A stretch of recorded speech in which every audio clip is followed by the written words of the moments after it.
it into languages. So, Yeah, yeah. because some of them are still student in high school. Also, there are still student in High school. yes. In my mentor group, Pak. I SMA, don't. SMA or no? Yes, SMA, but I think most of them are already finished their bachelor degree and master degree. So these are students who wants to continue their study to in overseas, and they want to Yeah. apply for scholarship. Most of them are using CV for scholarship. Wow, okay. So most of them are university students. Most of them are graduates, They but the one or two graduates. are high school Yes, students. yes. Oh, amazing. Okay, I'll start it now. Okay. Selamat siang teman-teman semua. Selamat datang di acara kelas belajar membuat CV yang baik dengan Tim Murphy, Pak Tim. Beliau adalah Tim Murphy is English for additional language teacher, and he has been teaching around 35 years in Spain and other countries. He might want to add some countries that he has been teaching. So he was my teacher in DUELI, Deakin University English Language Institute. So I got IAP program from him, Introductory Academic Program. So he also learning about Bahasa Indonesia in his elementary school, and he's very good in Spanish, and his hobby is football. So Sepak bola, eh? sepak bola, if you have the same hobby with him, you may talk about football later on. And today we are going to learn from him about how to make a good CV. And as we know that CV is one of the key points to make stronger application for your scholarship application, especially for those of you who wants to study in Australia through Australia Award Scholarship like me, so you can learn from Tim. Tim is the expert, and he's very good. So you may ask directly the questions to him, or you can ask in the chat or raise your hands. But to make the time for everyone, so that it's better for you to write the questions. Okay, Tim, you can start. Okay, okay. Terima kasih banyak, Anggie. Selamat siang, nama saya Tim. Saya sudah belajar bahasa Indonesia banyak tahun yang lalu. So we're going to speak in Bahasa Inggris now because my Bahasa Indonesia is very passive. So we'll move on to English. As Anggie has said, I've been teaching English for 35 years, and I've just finished working at Deakin University for 10 years. And unfortunately, what with COVID, there are not many international students coming to Australia now. So some of the teachers have lost their jobs, and I am one of them. So now I have to be a bit entrepreneurial, and I have some beautiful ex-students like Anggie, and hopefully we will have a good working relationship from now on. I have a bachelor's degree, a bachelor and master's degree from Monash University in Melbourne. My major is Bahasa Indonesia, but I've also studied other languages. I did a master's degree in education, and I also have done a dissertation like Anggie at Melbourne University in the Master of Teaching research component at Melbourne University. And my topic for my dissertation was the factors that underlie why Australian students study a foreign language at university, and I obviously focused on Spanish, and I interviewed 186 students in first and second semester Spanish and asked them their reasons for studying Spanish at university. I lived overseas, so I've had a lot of experience living overseas. I lived in London for 3 years, like many Australians, the mother country, and then I ended up going to Spain, and I ended up living there for 13 years. I met my wife at the British Council, which is all around the world, and I think there's one in Jakarta. I met her at the local branch in the north of Spain. We got married in Spain, and we lived there for 4 years together. I've been back in Australia for 25 years nearly, and I've been teaching English at Monash University and Deakin, and that's about 25 years. Then I was a language and learning advisor at Melbourne University, where I worked in the Faculty of Architecture for 1 year, helping mainstream students. Then I went to Swinburne University, VU, RMIT. Okay, so I've worked quite a lot in the higher education sector in Melbourne. So I have a great understanding of international students' issues because I speak another language, and I think that that's one of my attributes, that there's empathy between me and international students. Okay, so as Anggie has asked me today, let's move on, and you can ask me questions later at the end on how to write a CV, a curriculum vitae CV, which comes from the Latin, which is a resume of your life. In some English-speaking countries, they call it resume, R-E-S-U-M-E. Now, because I am a teacher, I have my little whiteboard here, Anggie. I know, I'm very prepared here. Not a big whiteboard, but a small one. So we use the word resume. Okay, it's a French word, and we use resume, okay? And that is the same as curriculum vitae. But I'm going to have to share the screen in a minute. Okay, so that's CV, which comes from Latin, and resume, but they are exactly the same. Okay, so we've got resume and curriculum vitae, which we call CV for short. Okay, so we're going to have a look at that today. Now, it's very important that there is not just one way. Okay, I've looked at a lot of sources online because writing CVs change, just like language changes. Writing styles change, and they will probably change due to the advent of technology. So let's move straight into my PowerPoint, which I've created. I've sent Anggie a PowerPoint, but I've modified it over the last day. So I'm going to start sharing the screen. Now, Anggie has suggested you write questions in chat, and I will try and answer some. But if I don't know the answer, I will have to send the answers to Anggie, and then she can send them on to you later on, because I may have to think about them or do research. So do not expect me to answer every question, okay? I am not an Ali Bahasa, okay? I have been teaching. I'm an expert in teaching English, but I do not have a PhD in Bahasa Inggris or Bahasa Indonesia, but I have a lot of experience as an English language teacher, both in Australia. I did another qualification in London, and obviously 13 years teaching English in Spain. So let's move on to my PowerPoint now. Let's see if I can find it and see. Okay, let's have a look now and see. Where are we? Let's have a look and see. Where are we? Let's have a look. Here we go. Right, let's go. Okay, now I'll go back to the beginning. So this is the first one. Okay, how to write a professional resume for a graduate. So obviously self-employed for just over a month, okay, which is today's date. Now I've chosen a random name, okay, a random. This is not me. This is just a random name, because no one can take me to court if the information is untrue. So I've called the applicant Frank Ashcroft. Okay, I've invented information about him. Okay, so again, no one can take me to court. So the address, Frank Ashcroft, address 79 Central Road, Blackburn, Melbourne, Victoria, postcode, and then a random mobile phone number.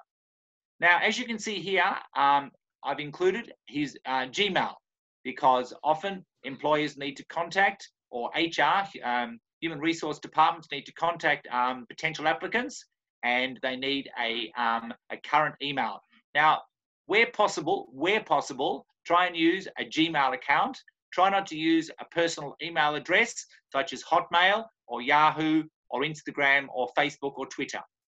If you have one, which I know many of you do, also include the LinkedIn, your LinkedIn address, because that is very, very important, because more and more people are going onto LinkedIn, and employers actually, before they choose, often, not always, often, we have to be careful about using the words always and never, because they are dangerous words. We have to use the words, we have to use hedging language like often or frequently. Okay, so frequently employers look to see whether potential candidates or applicants have a LinkedIn account. So where possible, put down your LinkedIn address as well. So your Gmail or contact by email, and if you have one, put down your LinkedIn, but don't put down any other personal email, Yahoo, Instagram, etc.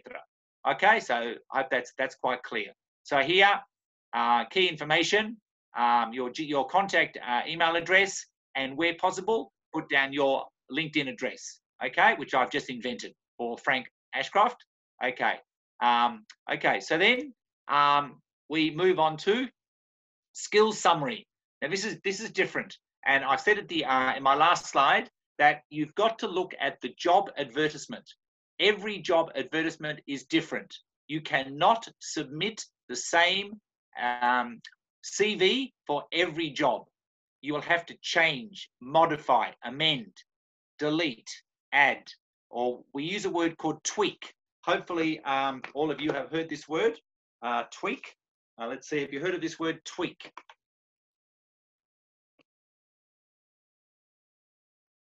Have you heard of this word, tweak?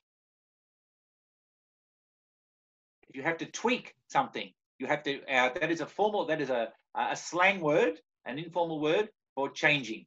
So every time you submit a new CV for a different job position, you will need to tweak your CV. So do not submit the same CV for every job you apply for. Okay, so you will need to tweak. You will need to tweak it. Okay. So, for example, you need to summarize your skills. Now, okay, for example, you've got communication and teamwork.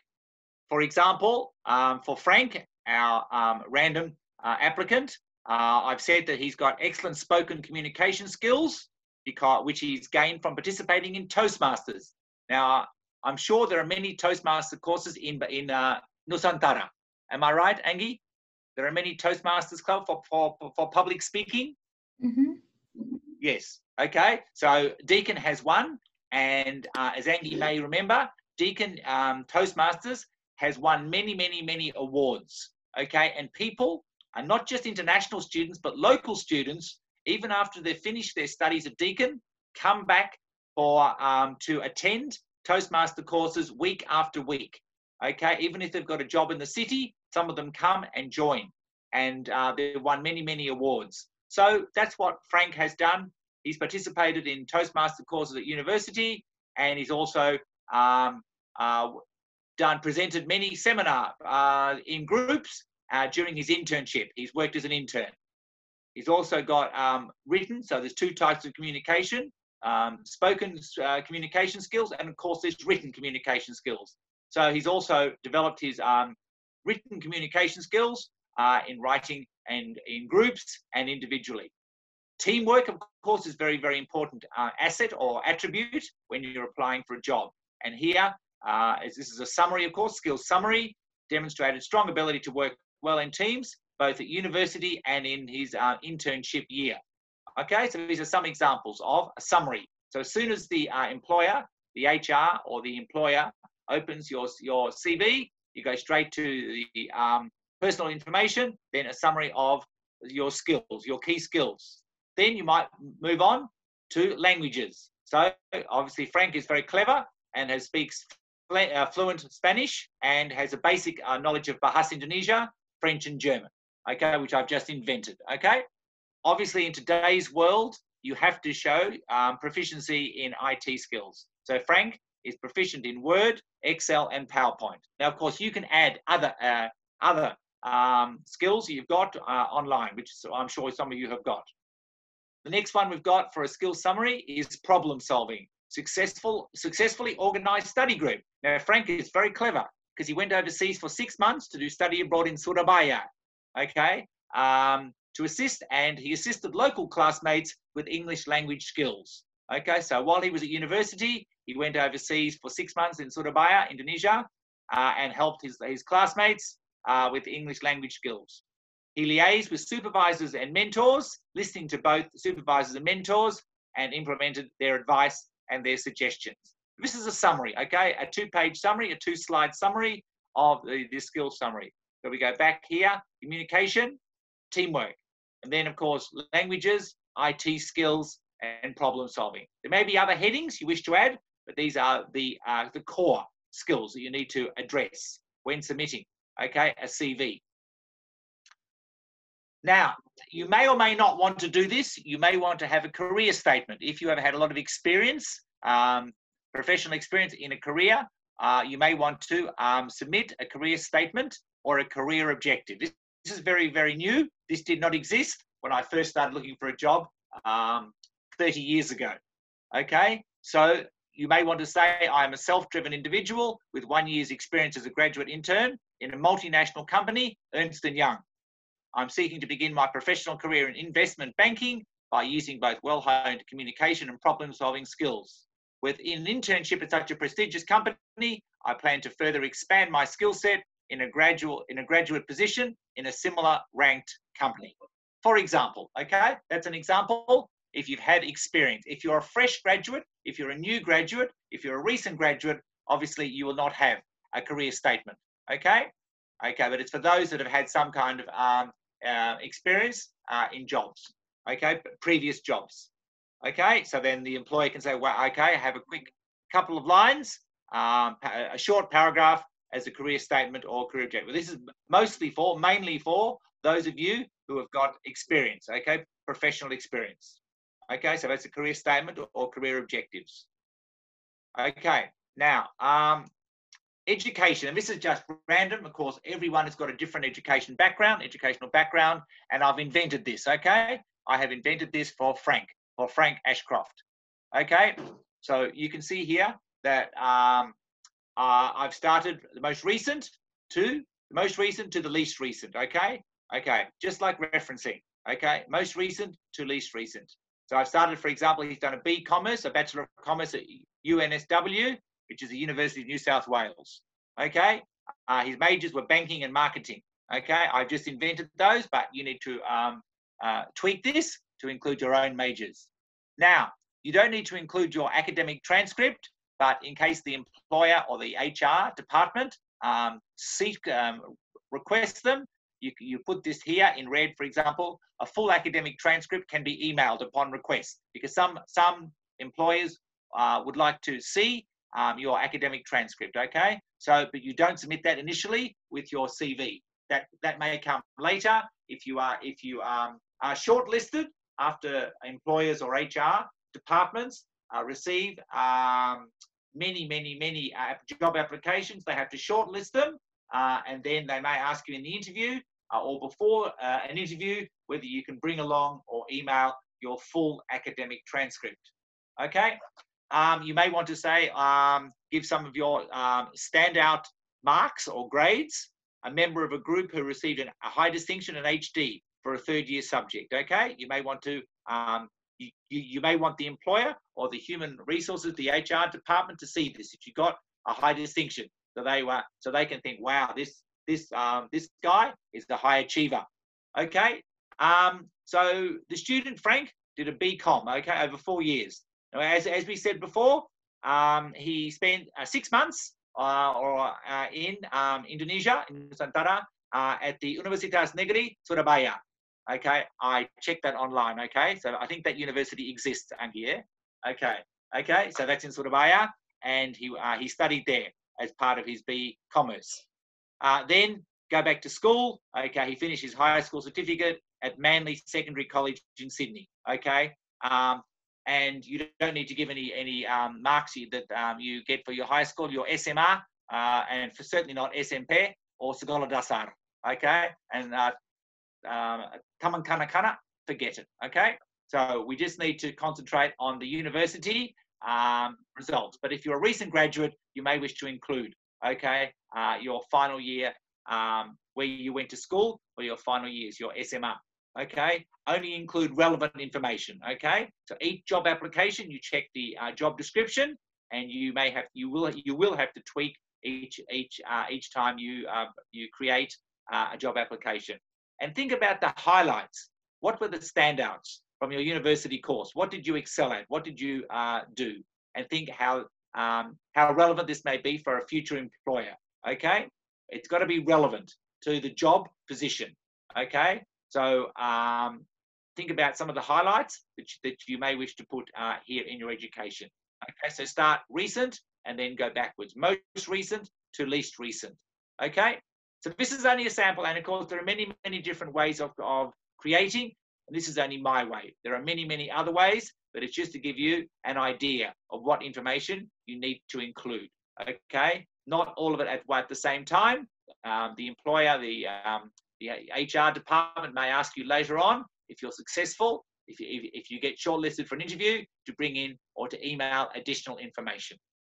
Okay, right, so that's education, okay, for Frank. Now, once you've finished your education, you may want to include if you've had any training or professional development, okay? So, for example, in 2020, this is current, okay? You can see this now because we're now in July 2020, and this student is now a graduate intern in banking at Ernst & Young, which is a prestigious multinational company. I'm sure there's one in Jakarta, okay? And there may even be one in Surabaya. I don't know. Also Frank attended an Ernst & Young regional Southeast Asian conference in Singapore and gave a group presentation in banking trends. So that shows the future employer that Frank was very proactive, even at university, even during his study abroad year. And as an intern, he went overseas representing Ernst & Young and presented as a group, okay? So allow more spaces for recent, up-to-date information, and again, omit less recent. So more space for recent and less space for less recent if it becomes less relevant. So I cannot stress enough that no two job applications will be using the same job, the same CV.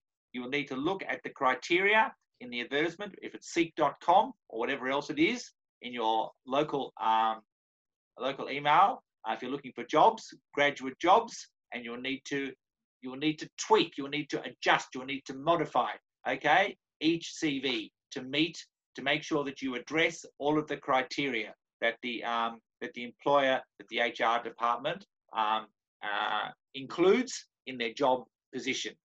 Okay, so that's for training and professional development. You may have others. This is just in a sample. Okay, if you've been a graduate intern or anything similar, or if you've been to a conference, international conference, or even a local conference. Okay, I could have added here that Frank went to many Australian-based conferences in Melbourne, in Adelaide, in Brisbane, for example. So you decide what is relevant in the training and professional development. Now, again, you can see that most of my things here, not all of them, but some of them you can see here that later on there's got to be dot points. Okay, dot points. Don't use sentences, just put key points. Because remember, the HR team or the employer team, we're looking at dozens or even hundreds of job applications. So you don't want them to fall asleep while they're reading essays. They don't want to read essays in a job application. They want to read the key important information. Boom, boom, boom, boom, boom. Okay, so you need bullet points there. Okay. Now, once we finish training and professional development, we may include, for example, course placements. Okay, and in this case, fictitiously, Frank spent 4 weeks in Melbourne at Westpac, a bank, one of the 4 important banks in Melbourne, in Australia. He spent 4 weeks working there on placement as part of his Bachelor of Commerce. Okay, so he spent 4 weeks there, and what did he do? He worked in a project group developing banking strategy. He applied a suite of analytical banking skills to project, and he applied He also presented strategy to committees. So in his 4 weeks placement, that is during a course, you need to put down relevant information, which may be of use to a future employer or to a future HR team. Okay, so think about if you've done anything during your bachelor's course or your master's course, relevant information, any short courses that you may have done during your bachelor's, your undergraduate, or your master's, your postgraduate degrees. Okay, so this is only a sample to give you an idea. Okay, remember I've sent this to Anggie, so you can ask Anggie later on if you want to have a look at any of this information again in more detail. So that's the course placement. Now again, as I said, some of you may not have had a lot of employment history, a lot of employment background, work background.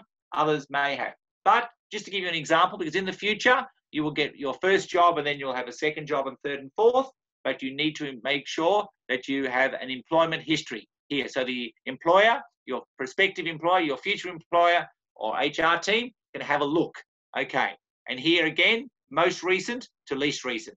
So this one here, Frank has his employment history. He was, even though it's not paid, you can also write down any voluntary positions you include, okay, which is important to know because there may not be any provision for paid employment, but Frank here was a volunteer.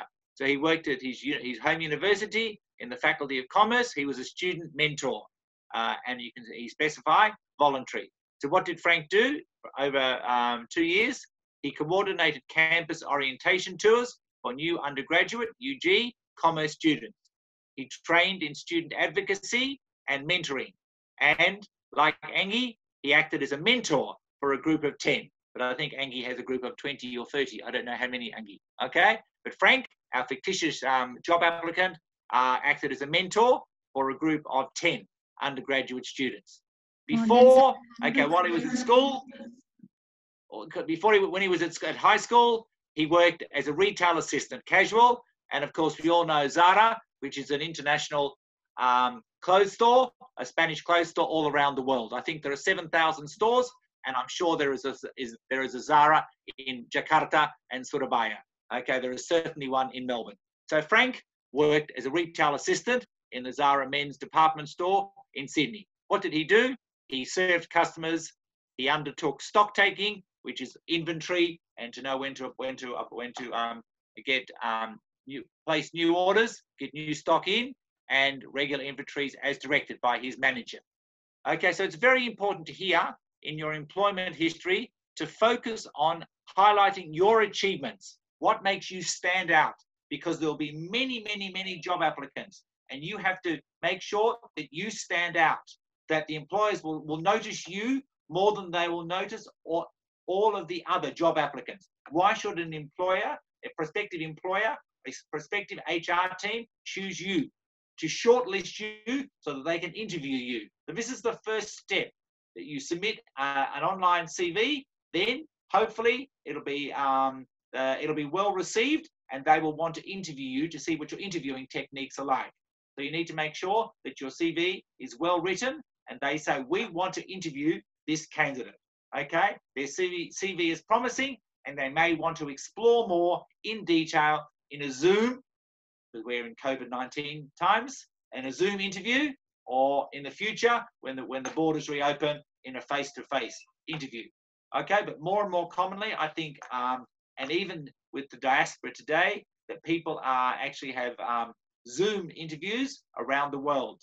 So many people apply for jobs in other countries and they don't actually have to go to the other country for an interview. It's all connected by Skype, WhatsApp, or Zoom, or a similar platform. So it's very, very important that you want your CV to stand out. So the employer, the prospective employer, and the prospective HR team notice you and say, we want to interview this student, this applicant. So we are going to shortlist this applicant. Okay, so they can explore and ask you more questions one-to-one. Okay, so here, that's what this student did. So you need to highlight your achievements, your responsibilities. If you had any responsibilities in any of your jobs, even as a casual or as a volunteer, okay, highlight. So you can see here what Frank did as a mentor, student mentor at the University of New South Wales and you can see what he did as a retail assistant at Thada's, okay, in Sydney. So responsibilities and transferable skills. So you can have a skill set which can be transferred between different positions, different jobs, different companies, which are relevant to both position and employer. So as again, you'll have to tweak each CV you write for each different job. Okay, you're currently applying for. Remember, each job application is different. You may need to tweak sections, not the whole thing, because obviously education section and personal details will stay the same, but you may need to tweak some sections to adapt to each position you apply for. Okay, so this is super important. Okay, this is very, very important. Okay, very, very extremely important. Okay, so that's the employment history. Okay, you may want to write down, I've only put one here, any memberships you've had, or if you're a member of an organisation, extracurricular, any licenses that are relevant. If it depends on the job you apply for, you may need to have a driving licence, for example. I need to have, at Deakin, when I applied, I had to have a working with children, okay, a police check, okay. So I might put this down if I was applying for a teaching position in Melbourne or in Australia. Okay, so any extracurricular or licenses or certificates you may have, you're a first aider, a level 1 or a level 2, but it's got to be relevant for the job you're applying for. Okay, so Frank, our fictitious job applicant, was the treasurer for the University Athletics Club at the University of New South Wales. So you can put down there in dot points, boom, boom, boom, boom, any extracurricular licenses, certificates you may have which are relevant, okay, for the job you're applying for. Okay, so that's another area you may wish to listen for. Okay, so then the last thing you need to do, I think, is referees.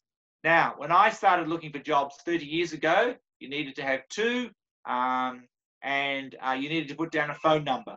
Nowadays, everything's done by email, but sometimes prospective employers contact referees. So you may want to put down 2 referees and give them the contact details to make sure they're relevant. So Frank's one was a senior lecturer, Tim Murphy, the Faculty of Business School of Banking, UNSW Sydney, and a fictitious number and an email address. Make sure you keep your referees up to date as you submit each application, and make sure you send them a copy of your up-to-date application. In this way, will the referees only be prepared to respond appropriately when they're contacted. So don't assume that once you've used the referee once, you can use them forever and ever. Keep them in the picture. Okay, ask them, I'm applying for this job.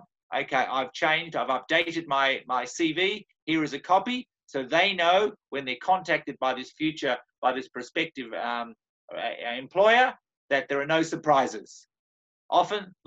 Sometimes candidates do not contact their referees, and the referees are surprised when they get asked about it, and they may not have the up-to-date information of the job applicant. So make sure you keep in touch with your referees. Okay, it could be an academic referee, and if you had previous experience in a job or a company, you can ask one of your previous managers.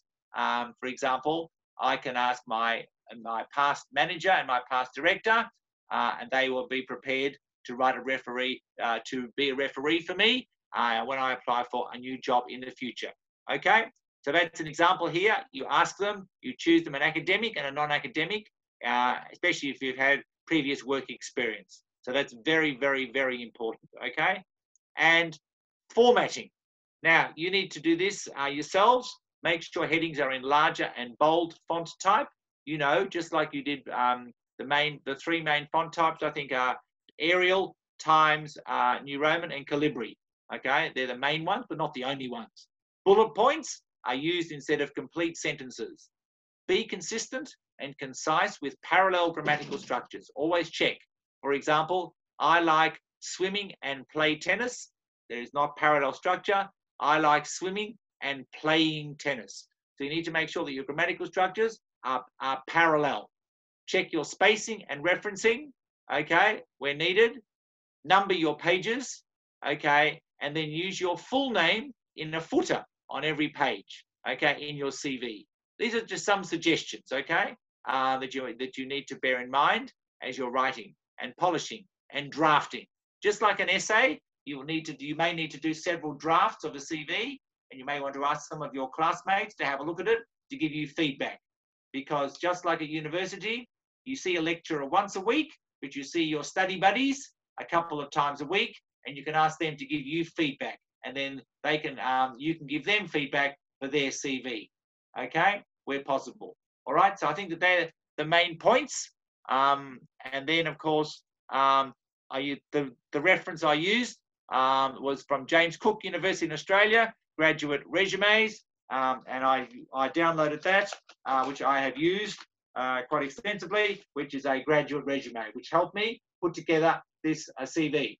That's very important that you acknowledge the sources you use. So that's basically everything there. Here, please feel free to ask me any questions. As I said before, if I'm unable to answer them on the spot, please email me or ask Angie to give you my email address, and I'll try and get back to you within 5 business days, just like the banks. Yeah? Okay, and then finally, remember to adapt your CV to each and every job advertisement you apply for, as no 2 job advertisements require the same set of skills, nor are the criteria identical for each job position. Selamat belajar. Yeah, thank you, Pak Tim. I have already in my hand a list of questions from the students in my mentoring group. So basically, my mentoring group consists of more than 700 students, Pak. 700? Yeah, from Indonesia, the whole Indonesia, from WhatsApp group and yes. From Telegram group. So yeah. Anyway, I want to shoot you one question first that I see like 3 people asking almost the same questions. So this question comes from Nia from Surabaya, Grace from Medan, and Sukma from Makassar. So what are the points that we need to put into our CV, or what are important components that we need to put in our CV when we want to use it to apply for scholarship? Okay, all right. Now, obviously, there are many different reasons why people have to write. So this is mainly for a job application. But in your particular case, you're applying for a scholarship. So some of these may not be relevant. So as I said here, you need to put down your key, you need to summarize your key skills: communication, teamwork, as I said to you, for example, Toastmasters, okay, and very, very important work, and and teamwork. Can you demonstrate that you're able to work well in a team, okay, at university? Okay, that's very, very important. Languages, obviously. Some of you speak multiple languages, just like Anggie. It is very uncommon for Indonesians to speak only one language. Many of you speak 4 or 5 or even 6. Okay, so I think it's very, very important there to put down all the languages you speak.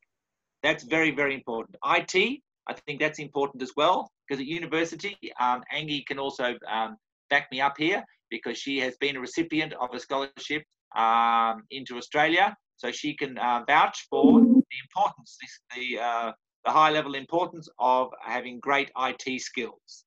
And examples of problem solving. Okay, as I mentioned here, Frank successfully organised study groups in Surabaya.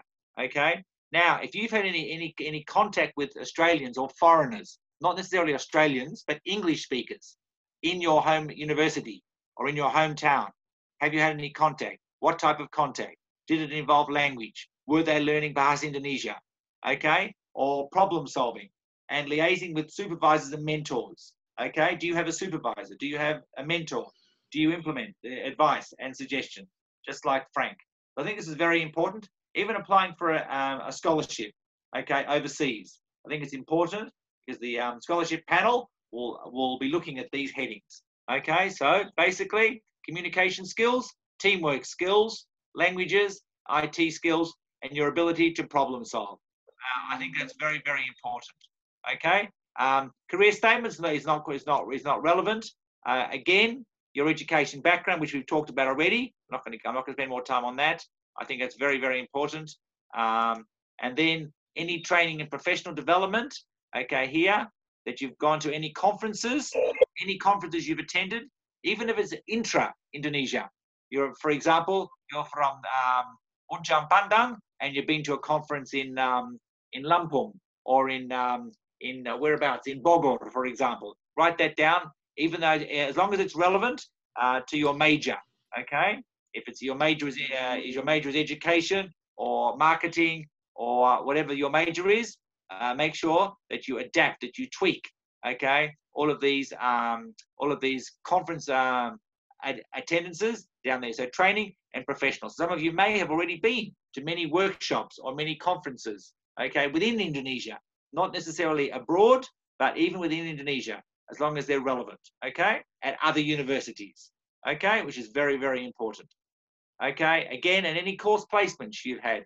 Okay, have you worked in any? Have you visited another university for 4 weeks or 8 weeks? Have you visited even an overseas university or a short study abroad program? Okay, that needs to be listed as well. Obviously, we've talked about employment history, memberships of any clubs you've got at university, extracurricular, any licenses, first aid, anything you've got, that will be of relevance to the scholarship panel when they analyse your application. Okay, and again, a referee. Choose your referees. Ask your academic referees if you can put their name down, because the scholarship panel may wish to contact them. Okay, before they make a decision. Okay, thank you for the answer. Is very clear, and I think your knowledge about Indonesia is excellent, Pak. But it can be diperbaiki, yeah. It can be improved. Yeah? Yes, I have questions from the participants here. Aji Ramdan, he asks that what are the most important parts to write in CV to apply PhD study to prospective supervisor or university? I think one suggestion I may say that it's good to put your previous research or publication. It's going to make you plus score for the panel. I think that's very, very true. If you're applying for a PhD scholarship anywhere in the world, it's very important that the scholarship panel see that you have previously published research as a master's student, or you've even published your master's thesis, or you've submitted articles to prestigious journals. Okay, all of this will help. So any articles you've had printed, you've had published in journals, any previous research you've done, even as an honours student, as a master's student, any previous dissertations or minor theses you've written, all of this will stand you in good stead when the scholarship panel analyze your application. So any previous research you've done as an individual or as a team. Okay, we move to the questions from the students in mentoring group. I think they are also here, but they already put in the group just to be prepared so that we don't think now. So I make the category that is almost the same question from Rifai in Medan, Randy in Bandung, also from Mary from Nusa Tenggara Timur. So they ask about, because they are fresh graduate, they have no experience of working. Is it good to put internship experience to the CV for the fresh graduate student? Also, if they have no experience for work, what other components that they can put to be used for working for applying work applying job or applying scholarship? Well, I think that if they had no previous, if they're fresh graduates, if they're new graduates, if they're recent graduates, as you've said, if they've had any experience working as an intern, okay, or even if they've had little mini short breaks studying abroad at another university within Indonesia or outside Indonesia, it's important to list them. Any experience they've had, okay? Now, I know it's not very common if you've had no experience working at high school in Australia. Many students at high school have part-time jobs, have casual jobs, but I know this is probably not the norm in Indonesia. So I think you should only focus on any study abroad programs, short or longer, any internship positions you've had, or a month or a short-term internships, because you have got no previous work experience. So you have to focus on your skills you've got as a university student.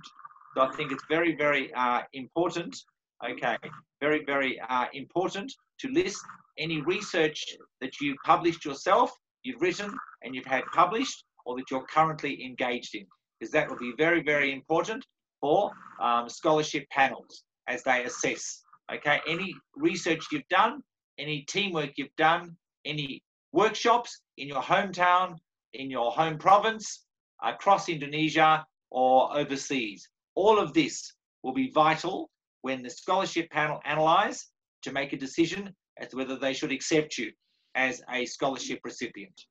In addition to your explanation, I would like to add one point that I really engage the students in bachelor degree, for example, to be active in social development or in society.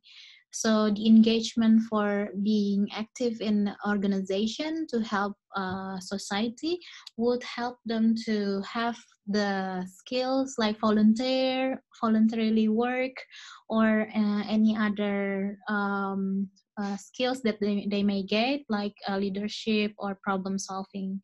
So yeah, I think what they can do, since they don't have work experience, they can work as a volunteer. Yeah, that's true. Toastmasters, all of these things which I talked about with Frank, this may equally apply to your students, that they may have had lots of experience working as volunteers, helping with the homeless people, or working in different capacities, and that shows the future employer or the scholarship panel that you are very proactive. You're not sitting back at home waiting for things to come to you. You have to go out and you have to seize the day. Carpe diem. So I think that's very true, Anggie, that you need to go out and show that you're proactive. There may be high unemployment, but there are certainly many organisations, many organisasi, which are charity organisations, which need volunteers to help. So that is a very, very valid point. Yes. Another question from Raymond from Ambon. He wants you to show us what are common mistakes found in CV that makes the CV fail to get the scholarship or job, so that they can avoid the mistakes. Okay, can I just go back here? So basically, again, some of the common mistakes. Sentences. People write in sentences. Okay, remember the scholarship panel or the prospective employer or HR team have dozens or hundreds of applications to get through. So they want your CV to be boom, boom, boom, boom. Very professional and to the point, brief. Do not embellish it with too much irrelevant language, because otherwise it'll get lost and they will put your application to one side, move on to the next one. So you may want to use colour, for example, here, some examples here, highlight, to the point, okay? No extraneous, no additional, no unnecessary information, okay? Again, dot points. Some people write in full sentences and pages and pages and pages. And remember, the scholarship panel are time poor. They've got dozens or hundreds of applications to get through. So they don't want your application to be too long. They want it to be to the point. And that is often why some scholarship applications or job applications get discarded, because they are too verbose. They use too many sentences, too long, and some of them even go on for pages and pages. Okay? See? Succinct, to the point, basic, dot points. And that is one of the reasons. Okay? You haven't got this one here because you haven't had any experience. Education, again. Sometimes people give too much information, just to the point. Okay? And highlighting any top marks that you've got. And you can see here, which is vital. Sometimes people give extra information, high school, SMR, SMP, which is completely irrelevant, okay? And that's some reason, too much information. Sometimes people give too much information here, and they give all the information they've ever done in their lives. So you should only give the current information and that which is relevant for your job or for your scholarship application. Course placements, again, sometimes people leave this out, but I think it's very, very important to show that you can work in a team. And also, as Anggie has just said, any voluntary positions you've had. Okay, I think it's very, very important to show that you're very proactive. Okay, very, very important. And any memberships and extracurricular and licenses, as long as they're relevant, could be your first aid, could be driving license, could be any other licenses or certificates you may have. Sometimes they are left out, and the employer, the scholarship panel, wants to see that you have a life also outside academia.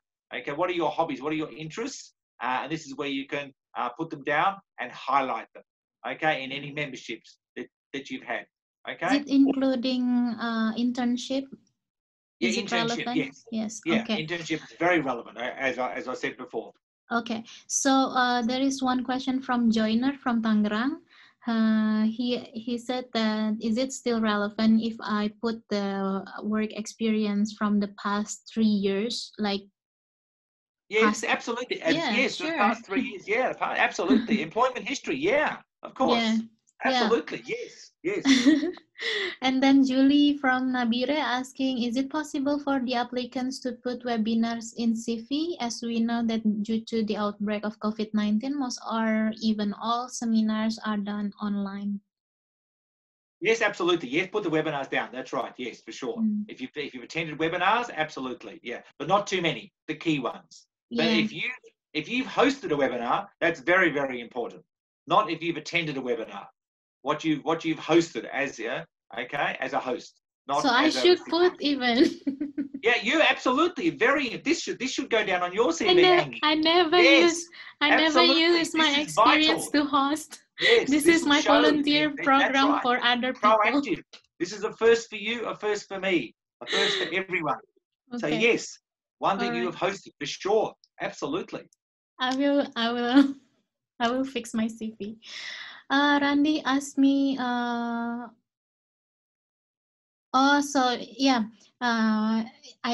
answer this one. Ya, lebih baik diperbaiki dulu CV-nya sebelum daftar kerja. You need to fix your CV so that you can get the work, the job. So it makes your CV better, even if you get the job. Remember, so for each application, you need to adapt, you need to tweak, you need to change and modify. Yeah. Yes. Wendy Saputra asked me, what is our research that has published? What is our research that has published can change our experience in job or organization or volunteer? Yeah, I think it's very important. If you've had previous research experience, that needs to be listed for sure. Okay, and especially for a scholarship application. Okay, for a future PhD or a future research master's. Even if it's a group collaboration, a group project, honours your end of course. Some countries like Spain have an end of course team project. Okay, fourth year. So that needs to go down a tool as an undergraduate, as a postgraduate. Okay, even if it hasn't been published, it's been unpublished. Even if it hasn't been submitted to a journal, anything you've published as an undergraduate, as a dissertation, 10,000 words or more, I think that's very important for it to go down, published or unpublished, and put down the title of that dissertation. Okay, so Julie, I will give feedback to Julie, the one who is asked previous questions. So Julie, you can put as the participants, you can put the webinars experience, even though I mean, if that's relevant to the job or to the Job scholarship application. that you are applying. But if it's not, don't put Yeah. irrelevant Yeah, information in the CV. don't bombard them with 20 or Don't 50 waste or time. 50 webinars. No, no, no. Yeah, don't waste time of Only if the you've reader. hosted them. Like Yes. Anggie has hosted this, so that should go down. But if you've just attended webinars, Okay. Should we put all the job experience in our CV related to applying scholarship, or just previous jobs that are in line with the yeah, course that we previous are jobs going that are to in line. apply? Yes, Yeah, previous yeah, jobs that are in line. yes. Yes. Okay, I think it's 4 o'clock now. I think that's the whole session that we have today. It's very fruitful, and I hope it's very useful to you. And Tim, thank you very much for your time. I really appreciate of your time. Also, I would like to ask your permission to publish this session in my YouTube. So Yes. currently it's around 400, over 460 subscribers. Yep. So they are all like students, and they always watch there if they cannot join the online on Sure. Sure. Zoom. Sure. Sure. Okay, for those of you who haven't know about me, I'm Anggie. I'm sorry, I just introduced myself at the end. I'm Anggie. Because there are new students that is newcomers from this group. So I'm Anggie. I'm the awardee for Australia Award Scholarship. I'm studying in Deakin University. I'm taking Master of International Relations. And this is my last trimester in Deakin University, Melbourne, in Melbourne, in Australia, and intake 2018. So if you want to continue your study overseas, you may join my mentoring group. You can ask me, drop a message after this. You have my social media already. You can ask how to join the mentoring group. So is there any last questions, Patim? No, I think that's fine. And I will later on. I will give you a my LinkedIn address so the students can go to my Sure. LinkedIn page as well. Yes. And Remember, I told maybe, you Frank. Frank has got a LinkedIn address, our fictitious candidate. So yeah, practice what I preach. yeah, this Astri Ivo raise hands. Do you want to ask a question, or we are closing now because Patim maybe wants to do any other thing, but you are welcome to ask any questions to me, and I will pass it to Patim. Anyway, I hope you have a great day, and selamat sore buat semuanya. Sampai Okay, ketemu. Anggie, Yeah. I will need to talk to you privately, one-to-one. Can you stay on Sure. the line or not? I will